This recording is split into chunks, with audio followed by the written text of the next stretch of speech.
귀한 찬양 감사드립니다. 이 시간 오직 하나님만 이 찬양을 받으셨을 줄 믿습니다. 정말 머지않은 그 하늘 본향, 이렇게 찬양 들으시면서 좀 상상하셨습니까? 정말 머지않아 우리가 갈 하늘 집입니다. 잠시 이 땅에 사는 동안에 참 먹고 사는 일과 또 이러한저런 맡은 의무들로 인하여 바쁘게 살아가지만 언제나 하늘을 또 우리의 본향을 잊지 않는 그런 우리의 인생들이 되었으면 좋겠습니다. 오늘은 시대의 소망 57장 이거 아니죠? 잘못 들었네요. 지난 6권에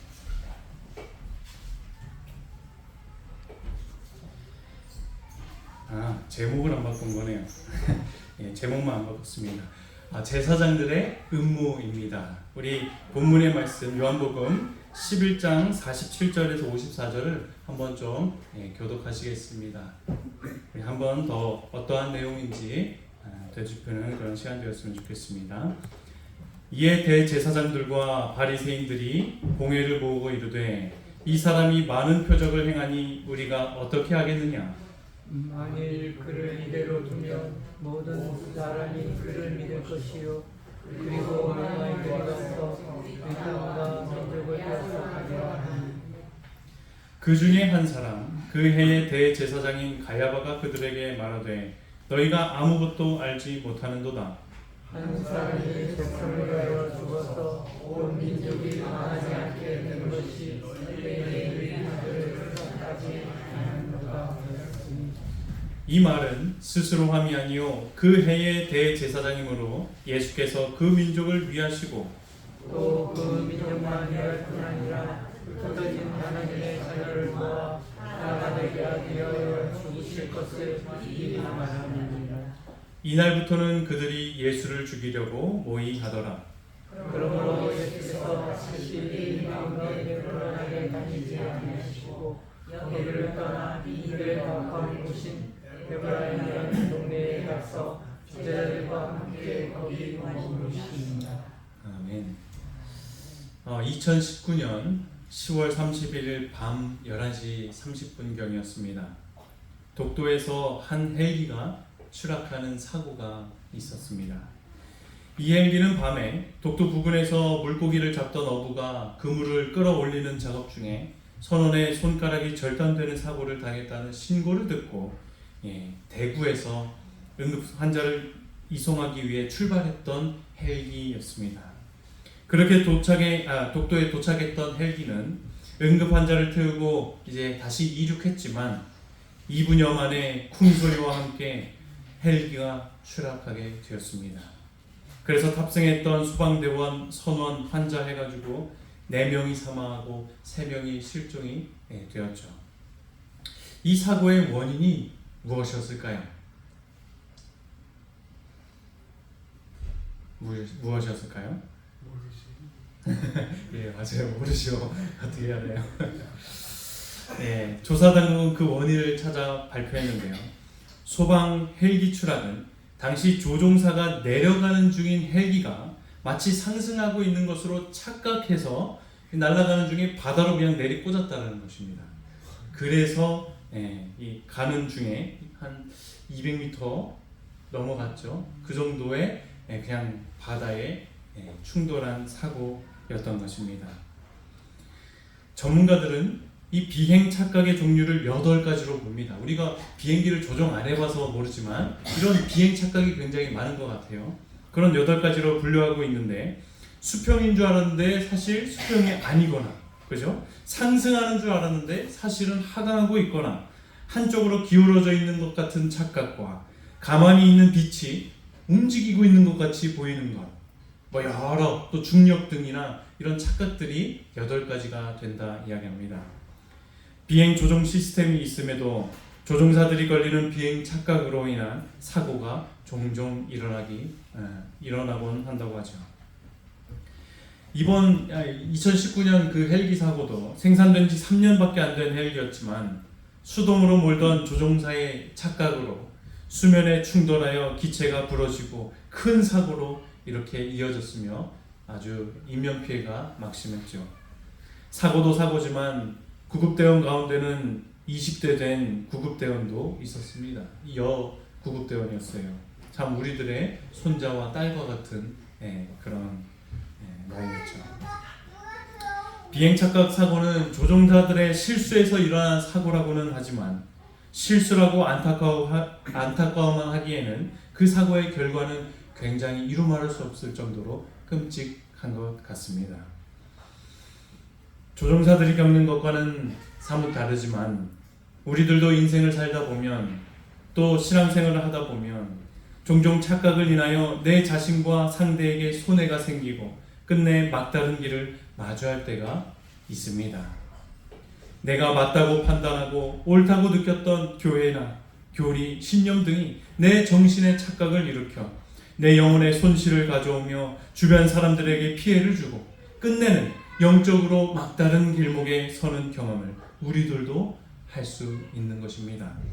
저는 이런 경험을 하는 인생이 있다면 그것이 바로 영적 착각이지 않은가 생각해 보게 됩니다. 이런 단어는 없어요.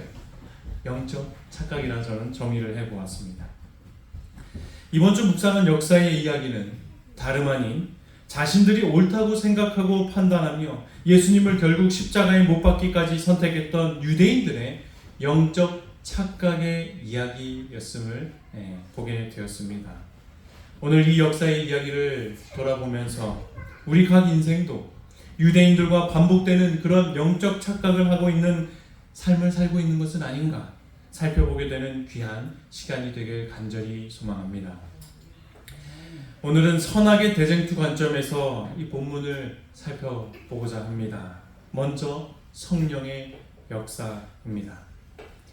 예수님의 공생의 기간 중에 보이셨던 이적들이 여러 가지가 있었죠. 그죠?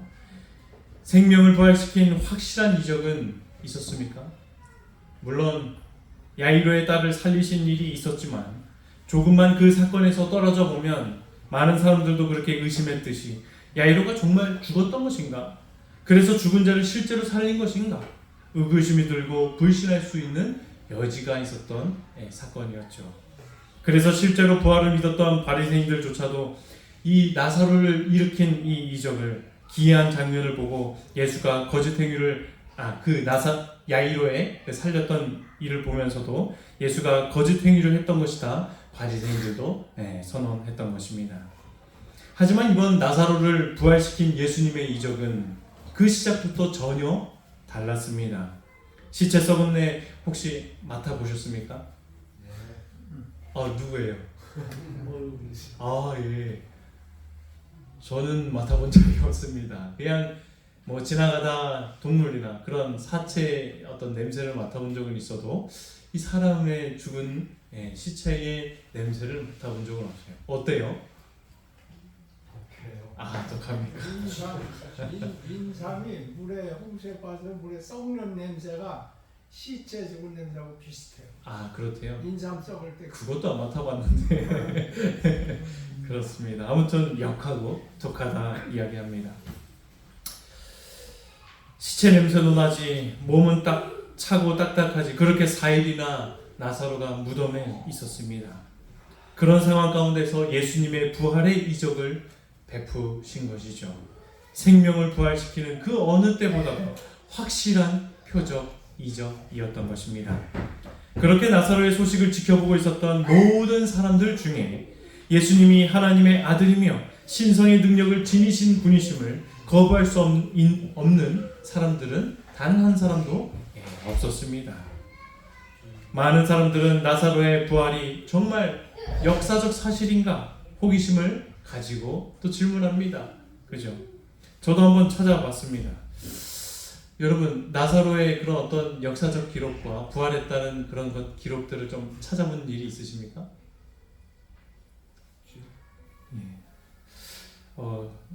저는 그냥 믿었던 것 같아요. 나사로가 살았구나. 그래서 이런저런 역사를 찾아봤는데, 하지만 아쉽게도 진짜 부활한 나사로에 대한 역사적 기록이나 나사로의 부활 이후에 어떻게 살았는가 인생에 대한 기록이 문헌이나 사료로 찾아볼 수 없었습니다. 혹시나 하고 논문들도 검색해보고 했지만 이 나사로의 부활에 대한 역사적 증명을 다룬 그런 논문들도 제가 찾아볼 수가 없었습니다. 위대한 사건이었음에도 역사에서 침묵하고 있다는 것이 아쉽기는 했지만 성경에 그렇게 침묵하는 부분들이 많죠. 그도 그럴 만한 것이 성경 자체가 그들의 역사 기록이기도 하고 유대사를 기록한 사람들이 있긴 하지만 대부분 전쟁을 중심으로 유대사의 흥망성쇠를 다룬 내용들만 기록했기 때문에 이런 나사로의 부활에 대한 이야기를 취급하지 않았을 것이다 생각해보게 됩니다. 그럼에도 나사로의 부활이 역사적 사실임을 인정할 수 있는 것은 성경 말씀 외에도 특별히 예술 쪽에서 수많은 화가들이 이 시대를 거듭 지나오면서 부활한 나사로에 대한 작품들을 많이 이렇게 만들었다라고 하는 사실입니다. 이 몇 개 사진 못 올렸지만 굉장히 많은 나사로의 부활에 대한 사진들과 작품들이 있었습니다. 가상의 인물이었다면 이렇게까지 했을까? 또한 실제로 나사로의 무덤이 있었다는 장소가 발견이 되기도 하고요. 이런 곳이었대요. 그 주위에는 동방정교회, 가톨릭과 같은 그런 교회들이 나사로의 무덤 근처에서 수세기에 걸쳐서 교회들을 세우고 나사로의 교회 이런 이름도 이렇게 지었어요. 세우고 유지해왔으며 지금도 수많은 순례 행렬이 이어지고 있는 것을 보면 이것은 모두가 미친 것 아니면 역사적 사실임을 우리들은 고백할 수가 있겠죠. 여하튼 정말이지 죽은 지 4일이나 된 누가 봐도 죽은 것이 분명한 그 나사로를 살리신 예수님의 이 위대하신 이적은 당시 수많은 자들로 감동을 받게 한 것입니다. 시대의 소망에 보면 이렇게 기록하죠. 그리스도께서는 이제 죽음과 무덤을 지배하실 수 있다는 것을 충분히 나타내셨습니다. 그 능력 있는 이적은 사람들에게 하나님께서 사람들을 구원하시기 위하여 당신의 아들을 세상에 보내셨다는 최고의 증거였다. 이것은 이성과 밝은 양심의 지배 아래 있는 모든 사람의 마음에 확신을 주기에 충분한 신적인 능력의 증거가 되었다. 나사로의 부활을 목격한 많은 사람들이 예수님을 믿게 되었다. 모든 사람은 아니었지만 그래도 수많은 사람들은 이제 예수 그리스도가 메시아요 하나님의 아들임을 그 나사로의 부활을 이적을 보고 믿게 되었던 것입니다. 놀라운 성령의 역사가 일어나게 된 것이죠. 이런 성령의 역사는 우리 한 주간 묵상했던 것처럼 당시 유대 지도자들에게도 나타났습니까? 성령의 역사가. 그죠? 사실 나사로를 부활시킨 이적을 통하여 지도자들은 더 격분한 상태였습니다. 왜냐하면 이번 이적만큼은 어떤 재간으로도 그것을 설명할 길이 없었기 때문인 것이죠. 이런 이유로 지도자들은 그리스도의 사업을 중단시키려고 유대 법원인 사내들인 공회를 소집하게 됩니다. 그렇게 70여 명의 지도자들이 모인 이 공의회에서 바리새인들은 결국 예수를 죽임으로 탄핵을 중지시키기로 결심하고 백성들도 그리스도를 따르면 출교시키자라는 포고령까지 통과하게 되지요. 하지만 이런 결정들은 공회 의원들 모두가 합의한 것은 아니었습니다. 어떤 의원들은 이 결정이 현명한 처사인지 반문하기도 하고 사두개인들도 자신들의 지위를 빼앗길 수도 있겠다는 마음에 신중히 행동하고 있었습니다. 이렇듯 음모를 꾸미고 있고 어떤 결정을 내리려고 하는 이 사내들인 공회에 한 증인이 또 참석을 합니다. 그게 누구셨습니까? 성령 하나님이었죠. 그리고 그분의 참여로 사내들인에 모였던 지도자들은 성령의 감동을 분명하게 받습니다. 시대의 소망에도 분명히 이야기하죠. 그리스도를 죽일 계획을 세우기 위하여 수집된 이 회의에는 성령이 참석하였다. 이 증인은 이제 지배자들에게 그들이 하고 있는 일에 대하여 마음의 감동을 주고 있었다. 이게 뭔 일을 하고 있는 것인지 보여주고 있었습니다. 예수께서 방금 하신 이적은 그분이 다름 아닌 하나님의 아들이라는 것을 그들도 성령의 역사를 통하여 감동받고 증거된 것입니다. 그리스도에 관한 구약 성경에 기록된 참된 의미가 저희 마음에 번개처럼 떠오르고 괴로움과 번민에 쌓인 관원들은 그럼 우리가 어떻게 하랴? 라고 부르짖기까지 했다 이야기합니다. 공회의 분열이 생겼죠. 성령의 감화 아래서 제사장들과 관원들은 그들이 하나님에 대항하여 싸우고 있다는 확신을 떨쳐버릴 수가 없었다 기록하고 있습니다. 이 공회에 모였던 70여 명의 의원들도 성령 하나님의 역사하심을 무엇한 거예요? 경험하고 있었던 것임을 우리들은 알 수가 있죠. 성도 여러분, 대쟁투 관점에서 볼 때 예수님을 죽이고자 음모를 펼치는 유대 지도자 모임 가운데서 그들을 감동시키고 경고하시고 증거하시는 성령 하나님의 역사, 선의 역사가 느껴지십니까?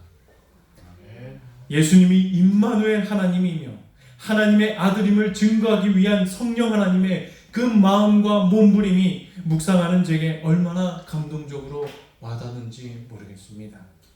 결국 이러한 성령의 역사로 인하여 사내들인에서는 이 회의는 어떤 결정을 내리지 못하고 갈팡질팡 시간만 지체되고 모두가 지쳐가는 듯 극도로 큰 어려움에 빠지게 되었죠.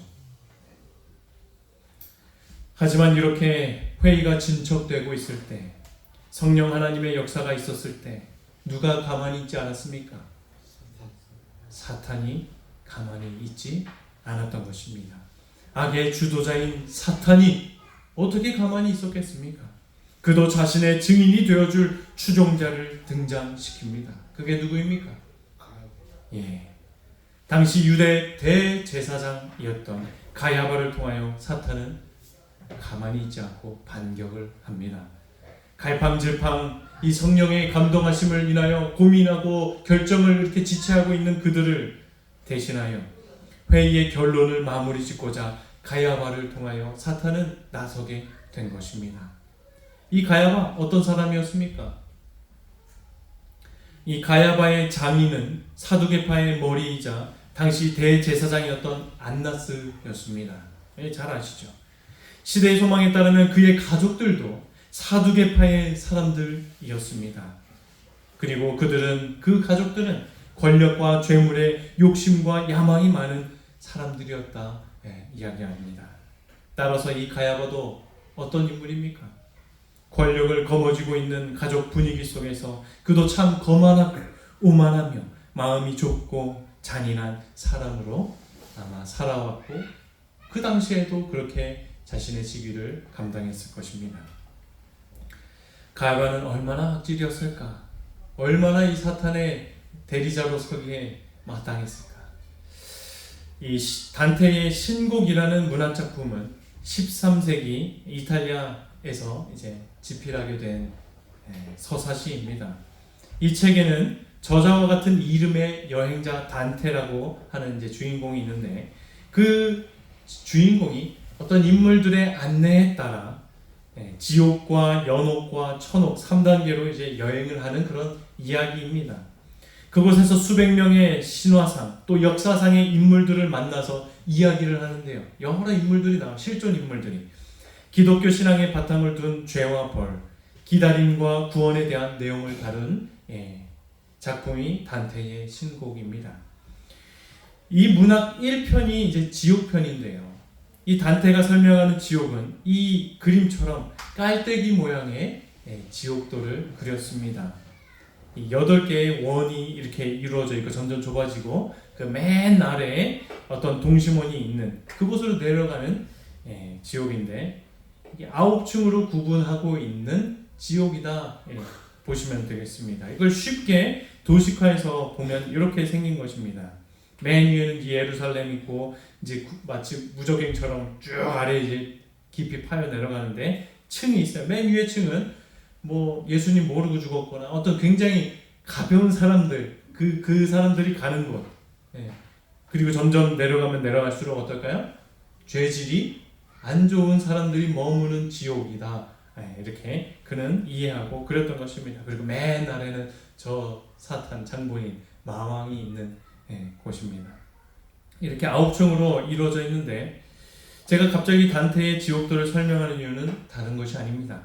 단테가 여행하는 중 만났던 그 서사시에 있던 인물들 가운데는 방금 우리가 살펴본 대제사장 가야바라고 하는 인물도 등장하고 있기 때문입니다. 이 가야바는 역사 가운데서도 죄질이 흉악하여 9층 지옥에서도 9개의 지옥층에서도 8번째 층, 이 8층, 그리고 거기서도 6번째에 있는 모습으로 이 가야바를 묘사하고 있었기 때문입니다.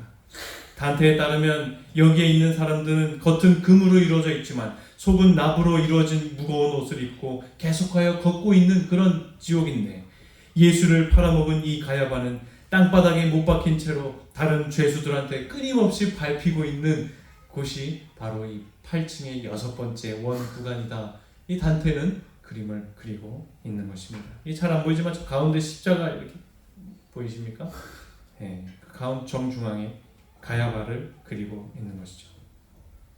이렇게 문학과 역사 속에서도 악한 인물로 남겨진 정도의 사람이 바로 당시 대제사장 가야바였습니다.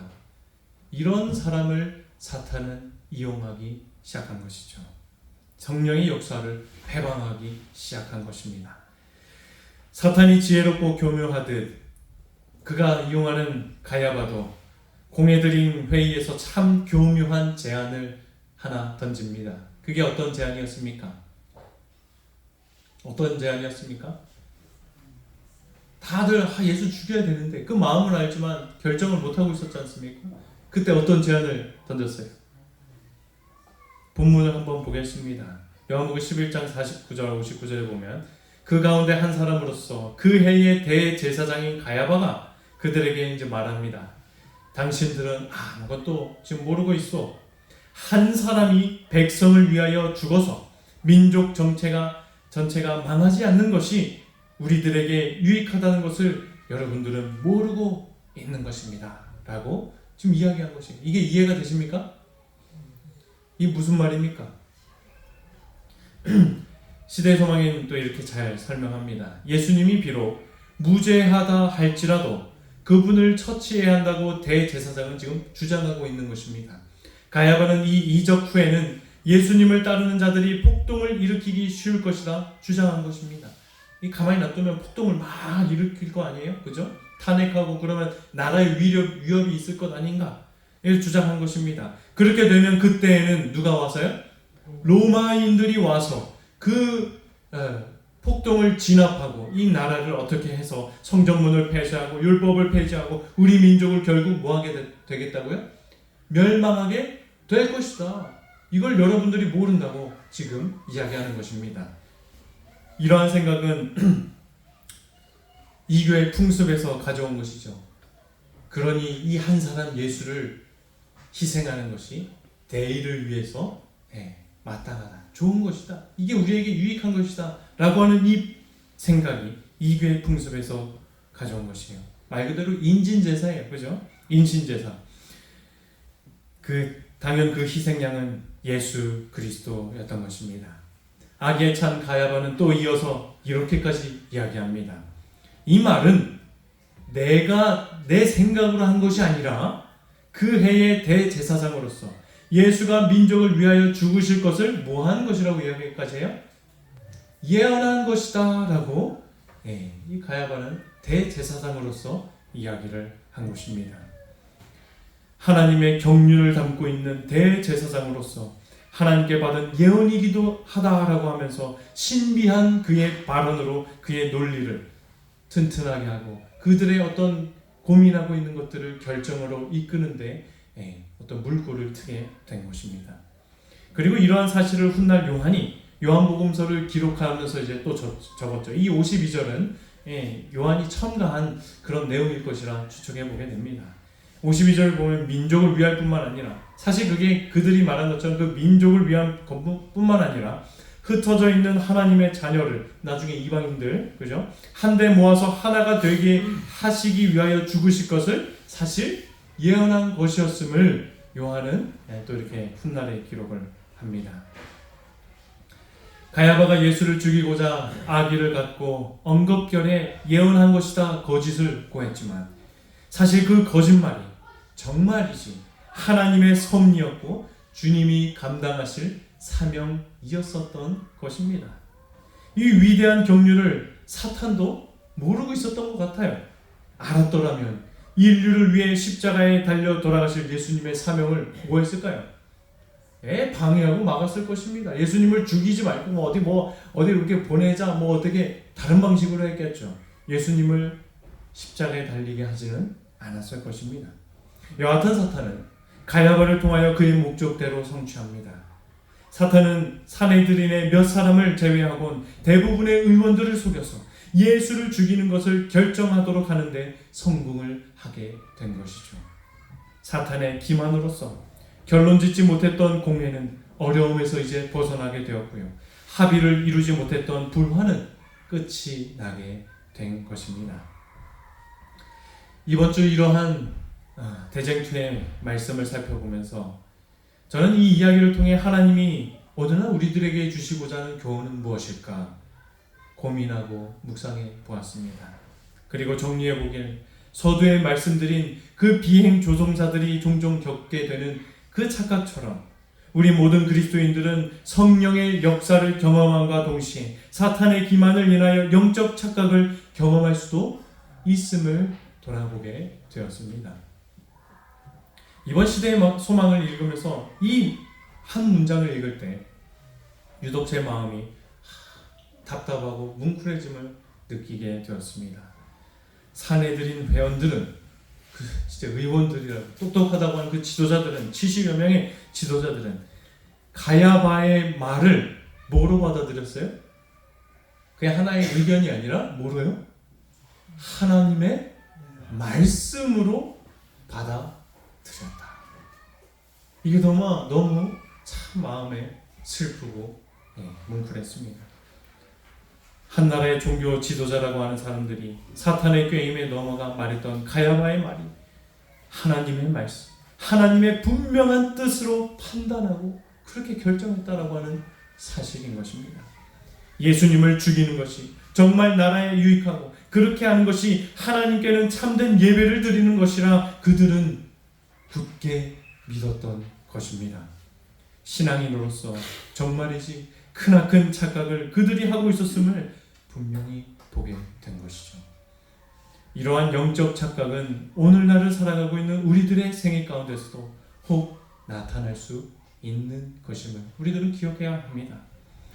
우리 모든 그리스도인들 가운데서는 이 예수 그리스도의 십자가를 기뻐하지 않는 사람들은 아마 없을 것입니다. 여러분들도 이 십자가를 기뻐하시죠? 인류를 구원하는 길을 증거하는 이 십자가를 인하여 희망을 가지지 않는 우리들은 단 한 사람도 없을 것입니다. 그리고 이 십자가를 찬양하며 이 십자가를 두고 예배하며 이 십자가를 바라보지 않는 사람은 없을 것입니다. 하지만 십자가만 본 나머지 그 위에 달리신 예수 그리스도를 보지 못하여 영적 착각으로 신앙을 우리들이 하고 있는 것은 아닌가 생각해 볼 필요도 있다 고민이 되었습니다. 마치 가야바의 예언의 말을 하나님의 말씀으로 생각하고 자기 국가의 위기를 모면하기 위해서는 한 사람을 죽이는 것이 합당한 예배라고 생각했던 당시 지도자들처럼 말이죠. 하지만 우리 모두에게는 사실 십자가 자체를 바라보는 일보다도 그 위에 달리신 부활이시요 생명이신 예수 그리스도를 바라보는 것이 더 중요한 사실임을 우리들은 잊지 말아야 할 것입니다. 그분께 나아가 주님을 영접하는 것이 더욱 우리들에게 중요하다는 사실이죠. 하지만 오늘날 그리스도인 가운데는 성령의 역사에 순응하지 않고 부자 청년처럼 주님의 사랑 속에 머무려고 선택하지 않고 사두개인들과 바리새인들처럼 자기 이익에 포기하지 않으면서도 겉으로는 참된 경배를 드리고 있다 하고 십자가 앞에 모여 찬양을 드린다 하고 있고 하나님의 말씀에 순종한다 믿고 있고 교회에 나오고 있다 믿는 사람들이 얼마나 많은지 모르겠습니다. 교회의 십자가는 바라보되 내 마음에 임재하시는 예수 그리스도는 몇 번이고 죽이는 것이 마땅하고 거절하는 것이 맞다고 동의하며 끝내 예수가 제거되는 편이 좋겠다 판단하여 예수 없이 예배드리고 예수 없이 봉사하며 예수 없이 살아갈 때가 우리들 가운데도 얼마나 많은지 돌아보게 되었습니다. 사랑하는 성도 여러분, 우리들이 신앙하는 생애는 개인의 대쟁투 생애입니다. 예수님께서는 성령을 통하여 우리의 심령에 감동을 주시며 우리로 주님을 갈망케 하시며 우리로 주님과 교통케 하시고 말씀을 통하여 주님의 음성을 듣게 하십니다. 하지만 동시에요, 사탄도 우리를 기만하고 있음을 우리들은 보아야 합니다. 예수가 없는 십자가를 바라보는 것이 구원의 길이라고, 그것이 맞다고, 그것만 바라보면 된다고 유혹하고 설득합니다. 예수가 내 마음에 없어도 일단 교회에 나와 예배드리며 찬양한다면 그것만으로도 영생을 보장해 준다고 우리를 기만하고 있습니다. 죄로 인하여 하나님과의 관계가 단절되었지만 저 십자가가 다 해결해 주었다고 하면서 하루하루 예수님과의 관계를 소홀히 해도 괜찮다고 합리화하도록 우리를 기만하고 있다는 것을 보게 되시길 바랍니다. 이런 선악의 대쟁투를 우리 모두는 매일 매순간 하며 보내고 있는 것입니다. 이런 상황 속에서 우리는 어떤 역사를 바라보며 어디를 따라 순종해야 하겠습니까? 우리들은 결코 사탄의 기만에 넘어가 영적 착각을 하지 말아야 할 것입니다. 사탄은 예수님 당시 종교 지도자들에게 예수를 죽이는 것이 백성을 안정시키고 나라를 구하는 길이고 그것이 최고의 유익이라고, 그것만이 사는 길이라고 유혹했던 것입니다. 마치 그것처럼 오늘날 우리들에게도 사탄은 여전히 속삭이죠. 내 마음속에 예수님을 죽여도 너희가 결코 죽지 않을 거야. 그것이 너희에게 살 길이야. 그렇게 살아도 돼.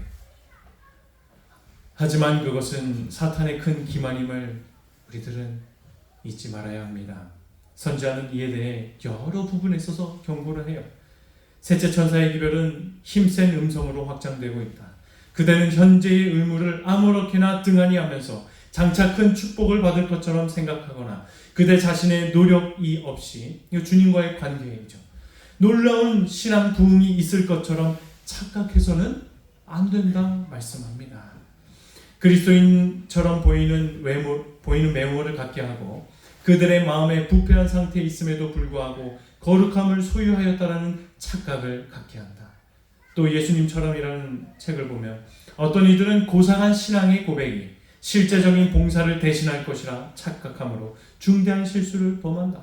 이 교회 증언에도 보면 하나님께 대하여 죄를 짓고 있으면서도 자신이 옳다고 생각하며 하나님께서 자신의 행위를 받아주시리라고 믿게 하는 착각보다 더 큰 기만은 없다 이야기합니다. 이런 경고의 말씀들이 얼마나 많던지요. 성도 여러분, 모든 영적 착각에서부터 벗어나게 되길 간절히 소망합니다. 제사장들과 관원들은 예수님의 신성의 증거를 거절하고 꿰뚫을 수 없는 어둠 속에 저희 자신들을 가두게 되었습니다. 그들은 전적으로 사탄의 지배하에 들어가서 영원한 멸망의 낭떠러지 끝으로 나가도록 그의 재촉을 받았습니다. 그럼에도 불구하고 그들은 얼마나 사탄에게 기만을 당했던지 스스로 뭐 했어요? 기뻐했습니다. 너무 잘하는 선택이고 좋은 결정을 했다. 현명하다. 지혜롭다. 아주 기만을 당했죠. 그들은 자신들을 민족의 구원을 도모하고 있는 애국자처럼 생각하였다. 여러분, 영적 착각은요, 그냥 실수가 아닙니다. 하나님께는 기만한 행동임을 잊지 않게 되시길 바랍니다. 이 기만적 유혹에 우리가 헤어나오지 못하면 우리들은 당시 종교 지도자들처럼 사탄의 기만으로 농락당하는 것도 모른 채 내 신앙과 믿음에 문제가 없다고 생각할 뿐더러 결국엔 영원한 어두움 속에 우리 자신을 가두게 되는 것임을 결코 잊지 않게 되시길 간절히 소망합니다. 물결치는 바다 위를 걷고 한마디 말씀으로 노도를 잔잔하게 하며 귀신을 쫓아내어 떠날 때에 당신을 하나님의 아들이라고 고백하게 했으며 죽은 자를 살리고 수많은 사람에게 지혜의 말씀을 듣게 하신 그분은 편견으로 눈이 멀고 완고하게 빛을 거절하는 자들의 마음은 뭐 할 수가 없었어요? 움직일 수가 없었다. 사랑하는 성도 여러분, 성령의 역사의 빛이 여러분 심령에 내리실 때 그 빛을 거절하지 않게 되시길 간절히 소망합니다. 그리하여 사탄의 기만에 노란하지 않게 되시길 바랍니다. 이제 말씀을 정리하면서 서두에 드렸던 비행 착각 이야기에 대해 좀 더 이야기를 나눌까 합니다. 이 위험한 사고죠. 단순히 실수라고 하기에는 너무도 안타까운, 그냥 죽음으로 이르는 그런 비행 착각 사고에 대하여 전문가들은 실질적인 예방과 팁을 몇 가지로 정리해서 초청자들에게 알려줍니다. 그 중에서도 이 한 가지가 가장 중요하다고 이야기해요. 그것이 무엇일까요? 이렇게 이야기해요. 전문가들은 항공기의 상태를 재확인하고, 일단은 비행하기 전후에 항공기의 상태를 확인하는 게 제일 중요합니다.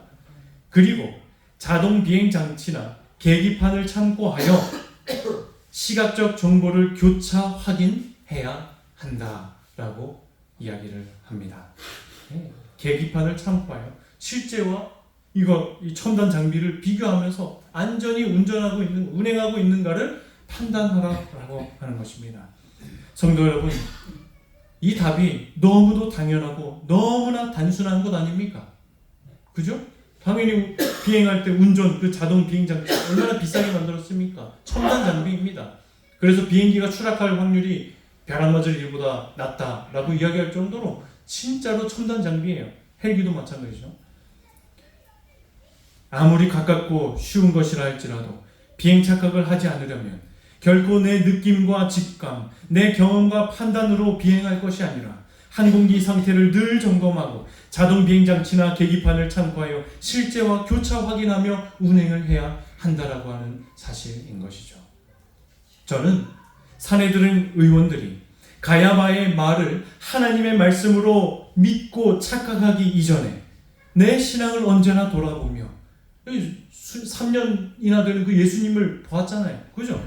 예수님을 돌아보며 구약 성경에 나타난 메시아의 예언을 다시 살펴보고 실제 이적을 행하고 있는 저 예수가 참 메시아이며 하나님의 아들인지 판단했더라면 어땠을까 생각해보게 되었습니다. 우리 신앙도 어떨까요? 마찬가지이겠죠. 사탄의 온갖 이적과 기만에 속기 이전에 날마다 내가 믿고 있는 바를 점검하고 내 심령의 상태를 확인하고 복음의 실체이자 부활과 생명이신 예수 그리스도를 바라보고 있는지, 정말 그분을 내 안에 간직하고 있는지, 그분과 산 교제를 하고 있는지 인생을 점검하고 내 삶과 삶의 계기판을 들여다보며 신앙에 대하여 교차 확인하며 주님을 마음에 모셔 자동 비행 장치처럼 내 인생을 가장 안전한 길로 인도해 주시는 그 예수님을 따라 사는 삶을 우리들이 살아야 할 줄 믿습니다. 그 방법은 너무도 당연하고 너무도 간단한 사실인 것입니다. 산상순의 이 말씀이 우리 심령 가운데 깊이 새겨지길 바랍니다. 우리 함께 읽고 이 시간 마무리하겠습니다. 악에서 시작. 악에서 보호를 받을 수 있는 유일한 안전책은 그리스도의 의를 믿는 믿음을 통하여 그분께서 우리의 마음속에 거하시게 하는 것이다. 아멘. 사탄의 소가 내 마음에 임재하시는 주님을 죽이지 마시고 오직 기도하며 말씀을 살펴보며 주님이 우리 마음속에 거하시게 하는 우리 모두가 되어서 악에서부터 사탄의 기만함으로부터 보호함을 받아 하늘까지 안전한 비행을 하게 되길 간절히 바라며 말씀을 마치겠습니다.